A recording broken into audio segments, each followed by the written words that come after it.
I Ain't Got No Bunny is the fourth episode of the third season of Wings.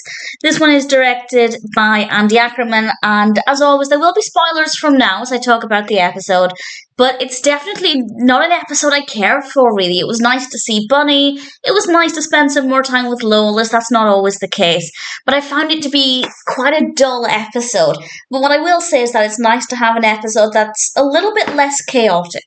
Because the last few in this season have been quite full on. They've been dealing with Helen and the aftermath of her moving away and then coming back and then the problems with Joe. So I do think it is quite nice to have one that's a little bit more gentle, while still dealing, I guess, with some pretty important topics. But it's fine, it's watchable, I don't mind it, but I'm never going to choose it. We have a subplot involving Roy and the fact that this year he is going to win the Nantucket Clam Chowder Cook-Off. And he has this recipe that everybody wants to get hold of, and then it turns out that actually, as I said, there will be spoilers, it turns out the recipe came from a tin. So that didn't exactly go according to plan.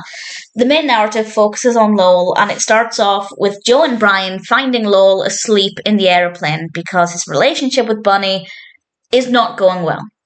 And this is because Lowell is very jealous. He keeps thinking that Bunny is spending time with somebody else, and Bunny doesn't want to be around Lowell when he's thinking that way. And I will say, I think it's a fair assumption that Lowell was just being paranoid, and I thought that's the direction the episode was going in. I couldn't remember this from the first time that I saw the episode, and it turns out that actually Bunny is being promiscuous. Brian confronts Lowell after Bunny visits him. Bunny very much tries to seduce Brian, and then Brian and Joe, she's got this fantasy about sleeping with colleagues, which seems like a very vague fantasy. And of course, they turn her down. Brian was slightly interested, but Brian and Joe turn her down, and Brian confronts Lowell and tells him that, unfortunately, his suspicions were correct.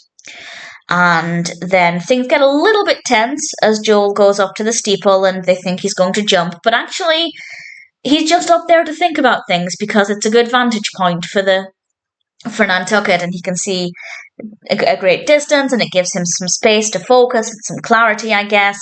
And I thought the discussion up there was well written, moving, but with a little bit of comedy. And then it ends with...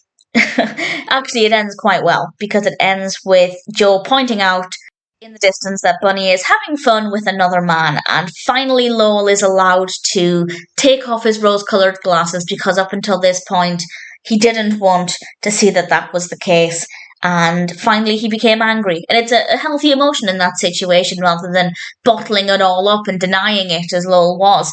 And he shouts a lot, and then the bell in the steeple rings every time he supposedly swears, and I thought it was pretty decent. I quite liked the ending, but in general, it's not exactly the most exciting episode. Not a lot happens. There's not necessarily anything wrong with it, but at the same time, I don't find it that interesting. It's not that exciting, so it's never one that I'm going to choose. As I said, though, it is fine. It's watchable, but I don't know if I'd ever watch it again, to be honest.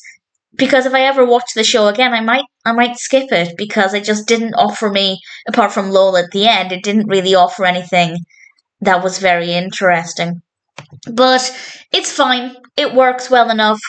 It's just not a personal favourite. I Ain't Got No Bunny. It's an okay episode. It works well. A couple of good moments. But in general, I didn't love it.